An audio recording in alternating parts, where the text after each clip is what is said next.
앞에 자막 보셔도 되고요. 말씀이 길어서 저와 여러분이 좀 나눠서 읽었으면 합니다. 번갈아서 읽죠.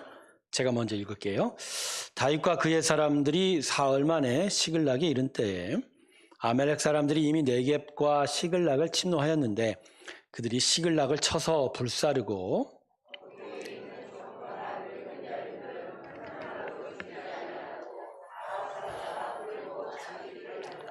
다윗과 그의 사람들이 성읍에 이르러 본즉 성읍이 불탔고 자기들의 아내와 자녀들이 사로잡혔는지라.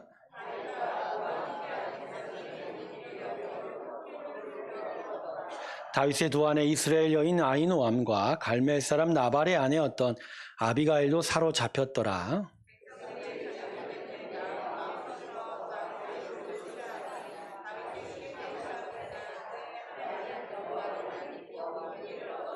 다윗이 아히멜렉의 아들 제사장 아비아달에게 이르되 원하건대 에봇을 내게로 가져오라. 아비아달이 에봇을 다윗에게로 가져가매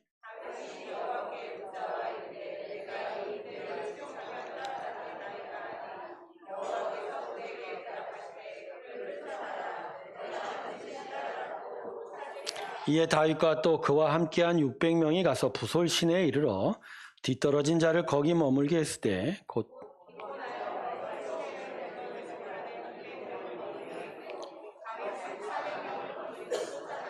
무리가 들에서 애굽 사람 하나를 만나 그를 다윗에게로 데려다가 떡을 주어 먹게 하며 물을 마시게 하고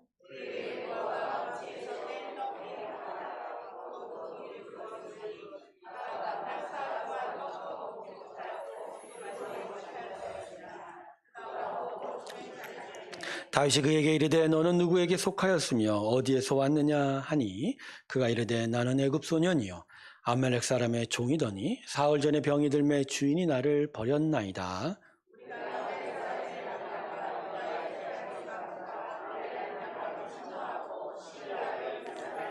다윗이 그에게 이르되 내가 나를 그 군대로 인도하겠느냐 하니 그가 이르되 당신이 나를 죽이지도 아니하고 내 주인의 수중에 넘기지도 아니하겠다고 하나님의 이름으로 내게 맹세하소서. 그리하면 내가 당신을 그 군대로 인도하리이다 하니라. 우리 하나님께 영광의 박수 올려드리겠습니다. 할렐루야.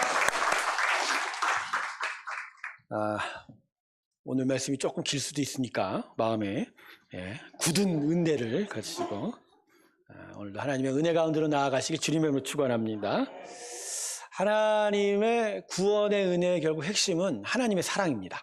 하나님이 우리를 사랑하심이 예수를 십자가에 주시는 은혜로 나타나고 또 우리 안에 구원의 역사로 나타나고 또 구원의 나라를 향하여 우리를 인도하시게 되는 거죠. 그래서 여러분, 하나님을 아는 지식 중에 가장 큰 지식은 하나님의 사랑을 깨닫는 겁니다. 하나님께서 우리를 어떻게 사랑하고 계신지를 아는 것이 하나님을 아는 거예요.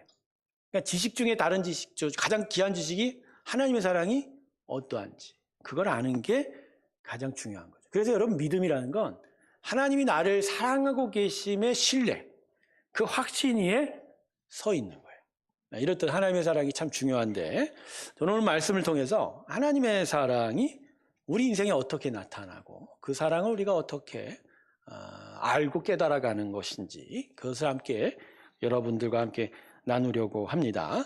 우리 모두에게 하나님의 사랑의 능력을 깨닫게 되므로 더욱 하나님을 믿고 의지하기를 주님의 이름으로 축원합니다. 자, 오늘 본문의 사건은 사무엘상 27장부터 시작된 사건이에요. 때의 배경은 광야에서 그러니까 다윗이 유다 광야에서 사울 왕의 추격을 피해 12년 동안을 피신하고 유랑하던 그 마지막 해예요. 이 사건이 지나면 이제 사울 왕이 길보아산 전투에서 블레셋 사람들과 전투에서 죽게 되므로 이제 다윗이 이제 왕위에 올라가게 되는데 사울 왕의 추격을 피해 유다 광야에 숨었던 다윗과 그의 부하들이었지만 계속해서 사울 왕이 자신들의 피신처를 옥죄오자 어쩔 수 없이 국경을 넘게 됩니다. 근데 국경을 넘어서 간 곳이 이스라엘의 대적자인 블레셋 땅으로 넘어가서 블레셋 땅이 아기스 왕에게 피신처를 의탁하게 되죠. 그래서 아기스 왕이 이들을 받아줘서 시글락이라는 마을을 이들의 피난처로 제공하게 되고 그래서 다윗과 그의 무리들은 가족들을 다 데리고 대략 한 1000명이 넘었을 거예요. 부하들만 600명인데 그들 가족까지 포함하면 시글락으로 피신하게 돼요. 그런데 이 과정에서 다윗이 매우 난처한 일을 만나게 됩니다. 이게 어떤 난처한 일이냐? 아기스 왕이 피난처를 제공하는 대가로 내가 이제 이스라엘과 전쟁을 하니까 너가 그 이스라엘과 전쟁에 참전하라고 반강제적으로 요청하는 거예요. 이 다윗이 자신의 나라와 싸우고 싶은 마음이 있겠습니까? 자기가 이스라엘 왕으로 이미 하나님께 택하여 기름 부었는데, 그렇지만 또 아기스 왕의 호의를, 그죠? 거스를 수는 또 없잖아요. 자기 지금 피신한 거니까. 그래서 다윗이 아기스 왕을 결국 만나러 가게 되고요. 자신을 따르는 600명의 장정을 끌고 시글락을 잠시 떠나게 되죠. 그런데 이 과정에서 다윗이 아주 큰 실수를 저지릅니다. 이게 뭐냐면 마을을 떠나면서 마을에 남겨진 가족과 자녀들을 지킬 군사 한 사람도 안 남겨놓은 거예요. 안 남겨놓은. 그러니까 아마도 다윗은 별다른 일이 없을 거라고 방심하고 아예 예상하지 못했던 것 같아요. 근데 이 예상하지 못했던 일이 갑자기 일어나 버립니다. 이게 오늘 본문 1절과 2절의 기록인데, 시글락 마을에 약탈을 업으로 삼고 광야를 유랑하던 아말렉 족속이 갑자기 들이닥칩니다. 아마도 사전에 이 마을을 눈여겨봤던 것 같아요. 근데 남자 부하 장정들이 다윗과 무리들이 이 마을을 다 떠나는 걸 알고 그 틈을 이용해서 마을을 습격한 거예요. 습격하여 약탈을 하고 마을 전체를 불로 불사르고 살아버리고 다윗과 부하들 모두를 사로잡아서 달아나 버렸습니다. 한편 아기스에게 갔던 다윗은 다행히도 하나님의 섭리 가운데 이스라엘과의 전쟁에 참전하지 않아도 됩니다.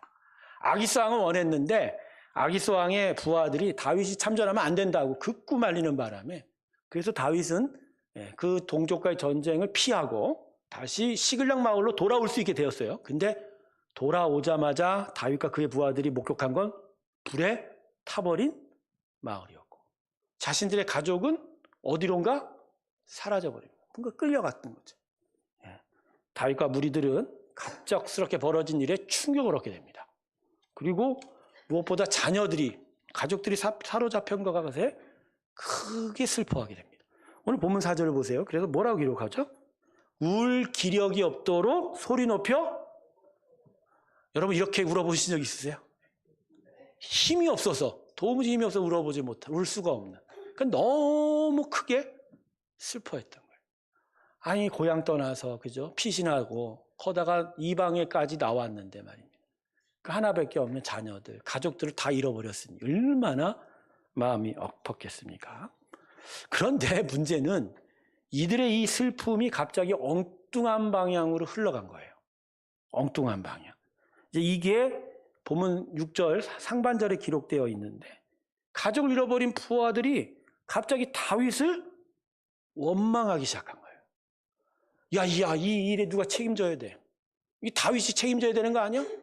그죠? 아무도 안 남겨놓고 우리를 다 데리고 아기싸게 간 게 그 다윗인데, 다윗 때문에 우리 가족들 다 잃어버린 거 아니야? 그러다 다윗의 부하고 울다들 600여 명의 울분이 갑자기 한순간에 폭발하게 되었어요. 이구동성으로 다윗을 죽이자. 그러면서 돌을 들어서 다윗을 치려고 했습니다. 다윗은 갑작스럽게 큰 위기에 봉착하게 됩니다. 자신의 피난처를 무방비 상태로 남겨둔 실수로 인하여 가족들은 다 어디론가 붙잡혀 사라져 버렸고, 자신을 쫓았고 따랐던 무리들은 지금 자기를 죽이려 하고 있는 큰 위기를 만나게 됩니다. 성도 여러분, 이 큰 위기에 봉착한 다윗의 마음이 과연 어땠을까요? 일단은 억울한 마음이 먼저였을 겁니다. 다윗은 억울했을 겁니다. 왜냐면요, 지금 다윗에게 돌을 들어 치려고 하는 부하들이 강제로 자기를 따라오라고 끌고 온 자들이 아니라는 거예요.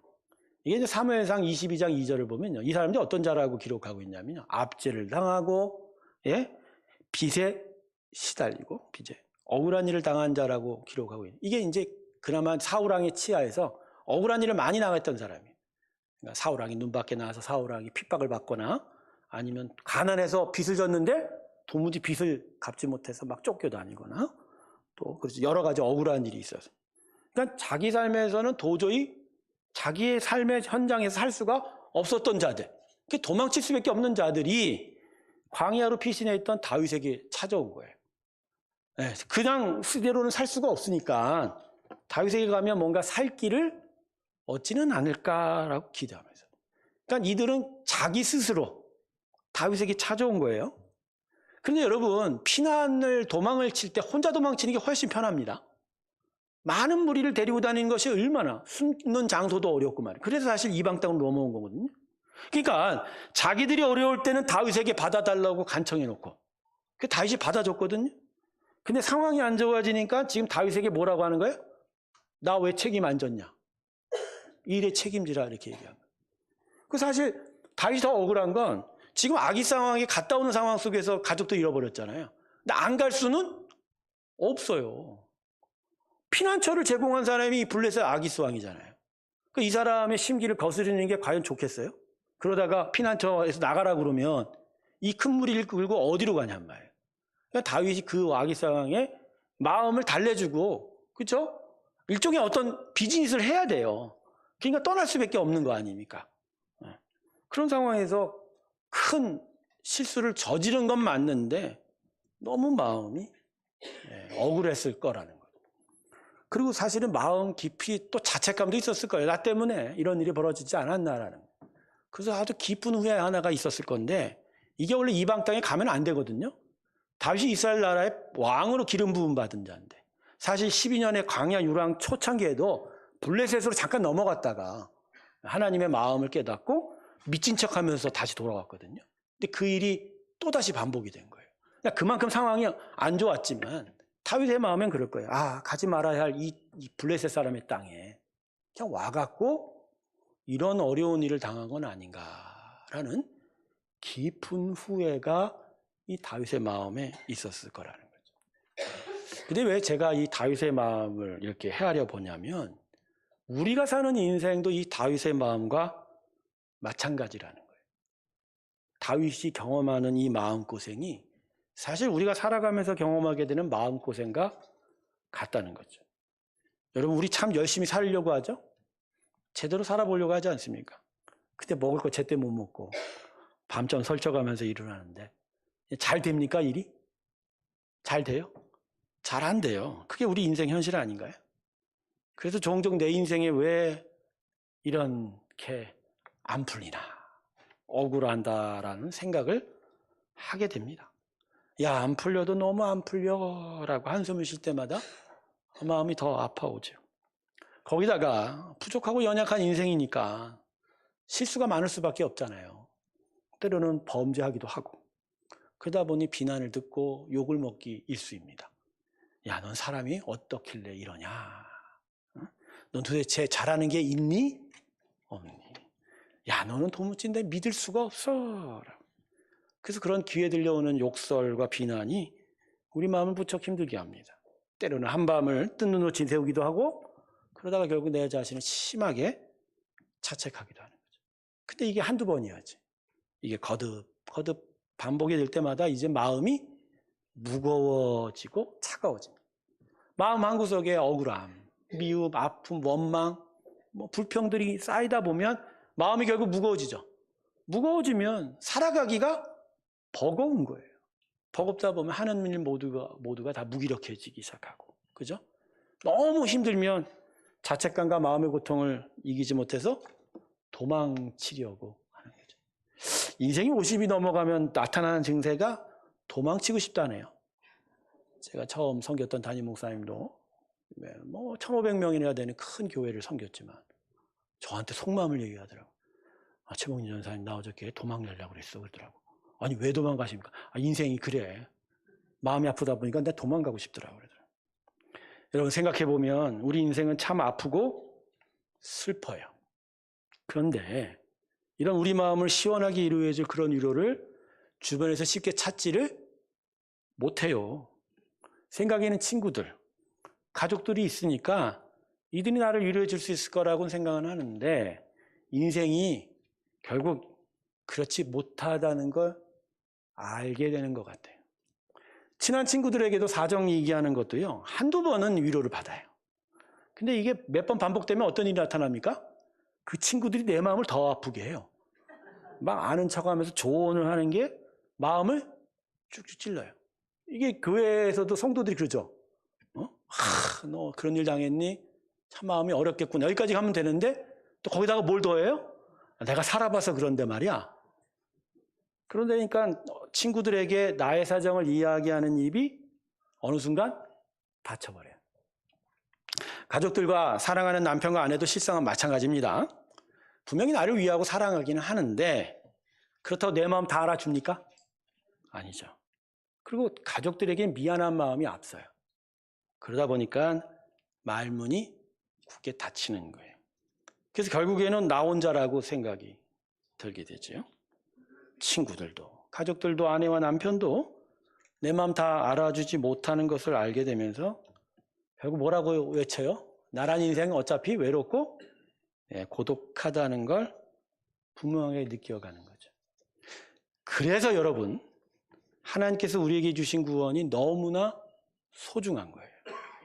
왜냐하면요, 예수를 통해서 베풀어 주신 구원에 담긴 하나님의 사랑은 정말 다르기 때문입니다. 여러분, 하나님께서 우리에게 주신 사랑은 지금껏 우리가 세상에서 경험한 사랑과는 완전히 다른 사랑입니다. 한번 사랑하시기로 작정하셨다면 세상 끝날까지 그 사랑을 지키시는 사랑입니다. 할렐루야. 결코 변하지 않아요. 중도에 바뀌지 않습니다. 오늘 본문에 벌어진 상황 속에서 하나님께서 다윗을 그렇게 사랑하신 거예요. 자, 본문 6절 볼까요? 여러분 6절 한번 같이 읽어보겠습니까? 같이 읽습니다. 시작.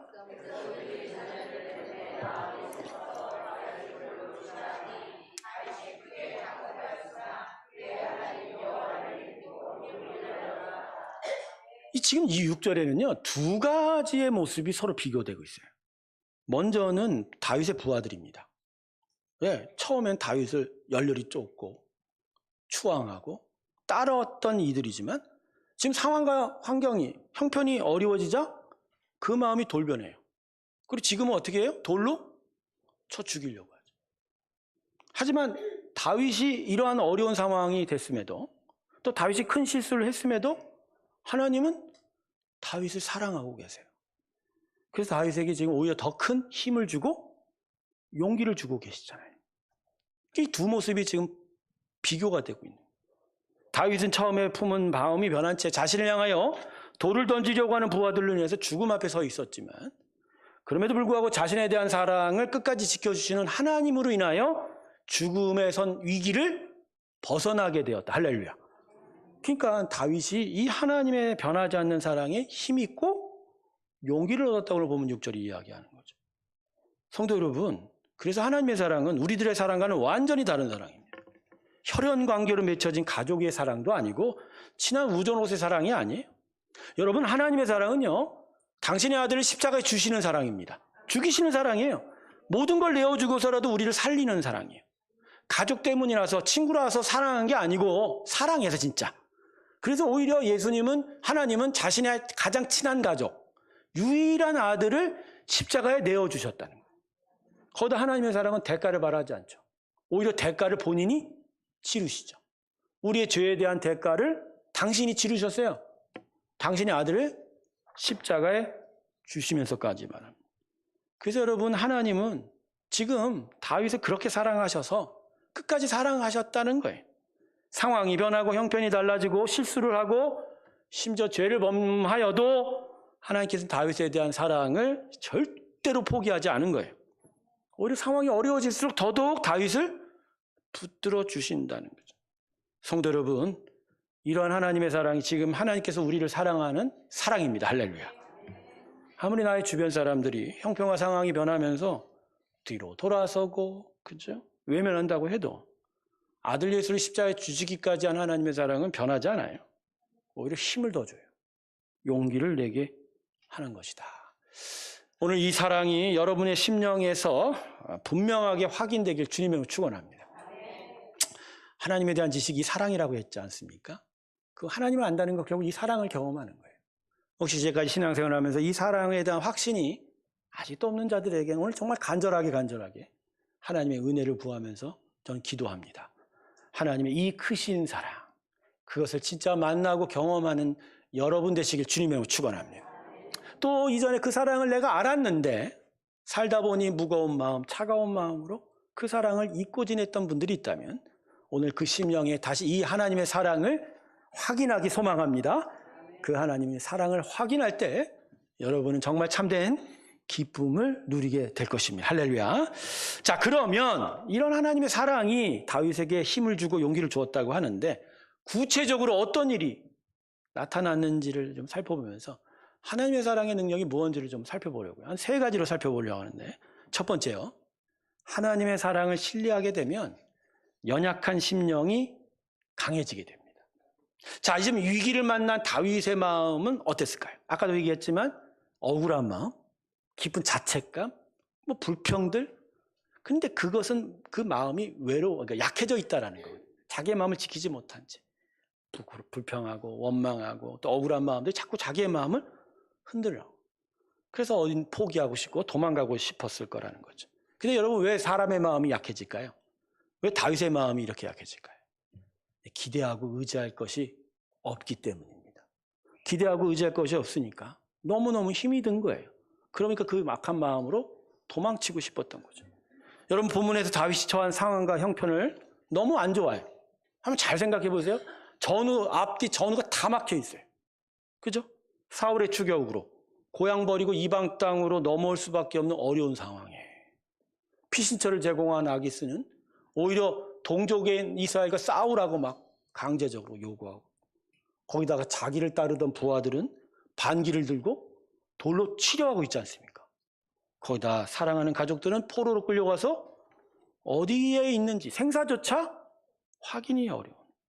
여러분, 이런 상황이니 다윗에게 무엇 하나 기대하고 의지할 것이 없어 보였을 거라는 거예요.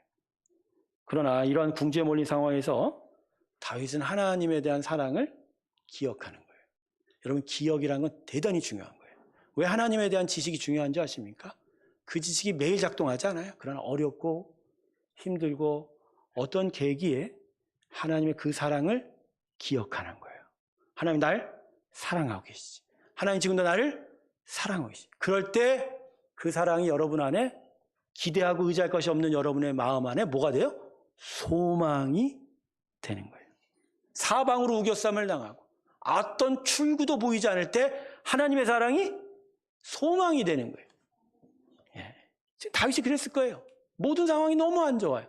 심지어 죽을 위기에 빠졌어요. 근데 하나님이 지금도 나를 사랑하고 싶다는 걸 기억하면서 자기에게 문이 열려진 걸 깨닫는 겁니다. 여러분, 인생을 보면 앞뒤 전후 좌우, 심지어는 밑바닥 문도 다 닫혀 있거든요. 근데 진짜 열려있는 문이 있어요. 어디죠? 하늘의 문이 열려 있어요. 다윗이 그걸 발견한 거예요. 앞뒤 전후 다 막혀 있는데 하나님의 사랑을 기억할 때 어디가 열려 있다고요? 하늘.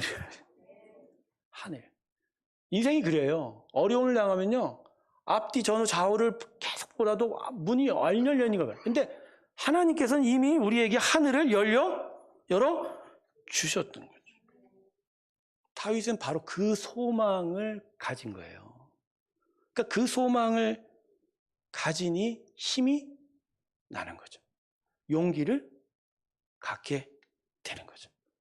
여러분, 하나님의 사랑은, 그 사랑을 신뢰하는 자들에겐 하나님의 능력이 돼요. 그 안에 소망으로 자리하기 때문에, 그리고 그 소망 안에서 결국 하나님은 역사하기 때문입니다. 그래서 여러분, 연약한 심령과 사람의 인생이 하나님의 사랑을 만나게 되면 연약함을 딛고 강해질 수 있는 거예요. 그래서 아무리 연약해도 하나님의 사랑을 알고 배우고 경험하면 심령이 강해지는 거예요. 여러분, 두 팔 두 다리 없는 닉 부이치치나 레나 마리아를 한번 보십시오. 전 레나 마리아를 봤습니다. 그의 잘려진 팔과 약수도 했습니다. 아니, 외관적으로 볼 때 우리보다 더 못한 사람이에요.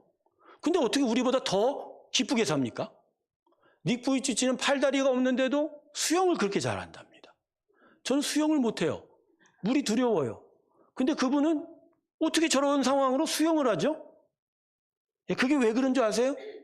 그들은 하나님의 사랑을 확신해요. 하나님이 자신의 인생에 함께하고 자신을 끝까지 사랑하는 걸 알아요. 근데 그 사랑에 대한 확신이 그의 삶 속에 소망이 되고 기대가 되는 거예요.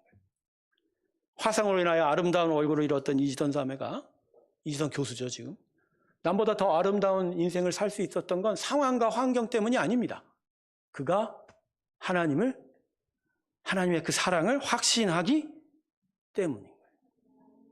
저는 이런 점에서 자녀를 가진 부모들에게 좀 권합니다. 여러분, 우리 자녀들에게 마땅히 줄 건 돈이 아닌 것 같아요. 재물이 아니에요. 하나님의 사랑이에요. 하나님의 사랑을 만나야 그들이 거친 세상에서 힘을 내어 살아갈 수가 있는 거거든요. 여러분, 인생이 항상 풍족하지 아십니까? 인생의 모든 순간이 풍족하지 않아요. 예, 인생의 대부분이 부족해요. 비난해요. 거칠어요. 어려워요. 근데 그런 상황 속에서 단단하게 살아가려면 심령이 강한 게 그게 제일 중요하거든요. 근데 이 심령의 강함이 어떻게 세워지냐는 말이에요. 하나님의 사랑 안 만나고서는 강해질 수가 없어요. 특별히 우리 요새 젊은 세대들, 청년들, 아이들한테 오늘 부모들이 워낙 많이 잘해주니까. 근데 그걸 보고서 감사하다 생각하면 너무 좋은데, 감사한 것보단 그냥 내 인생이 그럴 거야 라고 생각하죠. 그러다가 갑자기 비어있고 갑자기 어떤 일이 생각하면 거친 바람 앞에 촛불처럼 그냥 무너지는 거예요. 여러분, 하나님 사랑 아니면 인생의 한순간에 단순간에 무너질 수 있어요. 여러분, 하나님의 사랑은 사람의 영혼을 강하게 만들고 인생을 변화시키는 유일한 능력됩니다. 할렐루야. 우리 자녀들, 우리도 그래요. 하나님의 사랑을 알아야 강해집니다. 할렐루야. 자, 두 번째, 하나님의 사랑을 신뢰하게 되면 하늘의 감동을 드러내는 능력이 나타나게 됩니다. 자, 오늘 본문을 보세요. 갑작스러운 위기를 만나서 부하들이 돌을 던지려 하지 않습니까? 자칫 누구 하나가 던지면 다 던졌을 거예요. 그런데 결론은 어떻게 되죠? 이들을 다윗이 설득합니다. 그리고 같이 아말렉 족속을 쫓아가자고 그래서 나가게 되죠. 서로 싸우고 죽이고 모든 걸 다 포기하려는 순간에 하나님의 사랑을 확신한 다윗으로 인하여 하늘의 감동이 이 부하들을 설득하게 된 거예요. 여러분, 하나님의 사랑은요, 내 단단한 영혼을 설득하는 유일한 능력입니다. 제가 보면 그래요. 여러분, 인생들 고집이 연학생 같고요. 옆에서 암만 얘기한다고 들어 먹습니까? 들어 먹어요, 안 들어 먹어요? 오늘도 이 설교도 마찬가지입니다. 여러분, 지성과 감성을 들으면 들어오요, 안 들어와요? 지금도 귀 닫고 있는 분 많을걸요? 그러나 이게 가능하려면 뭐가 있어야 돼요? 하나님의 기적, 하나님의 감동이 있어야 되죠. 하나님의 감동. 근데 다윗이 하나님의 사랑을 확신하다 보니 그 감동이 나타난 거예요. 그래서 그 감동이 자신의 영혼도 설득하는 거예요. 그리고 그 감동이 타인에게도 나타나게 되는 거예요. 전 그래서 여러분이 하나님의 감동이 없이는 여러분 자신의 마음도 설득 못합니다. 설득 못해요. 여러분, 이 역사가 있다 보니 다윗의 부하들이 돌 던진 걸 내려놓고 다 같이 마음을 합해서 자기 가족 찾으러 나서게 된 거예요. 여러분, 하나님의 사랑을 확신하십시오. 여러분의 심령뿐만 아니라 타인의 마음도 설득할 수 있는 하늘의 감동이 나타나게 되는 거예요. 이걸 가르쳐서 하늘의 감동의 역사예요. 이게 진짜 성경이 말하는 긍정의 힘입니다. 자기 신념, 자기 확신에서 나오는 그런 싸구려 인문주의가 아니라 진짜 성경이 가르치는, 여러분, 우리가 세상에 전해줄 게 이거거든요. 이 긍정이에요.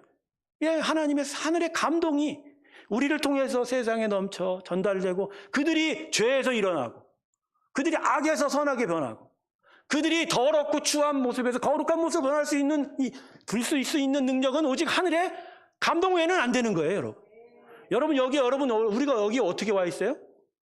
내가 내 스스로 깨달았다고요? 에이, 아니죠. 하늘의 감동이 내 마음을 설득했기 때문에 여기 와 있는 거예요. 그건 바로 하나님의 사랑을 확신하기 때문입니다. 오늘도 여러분, 하나님의 사랑에 대해서 미적지근하잖아요?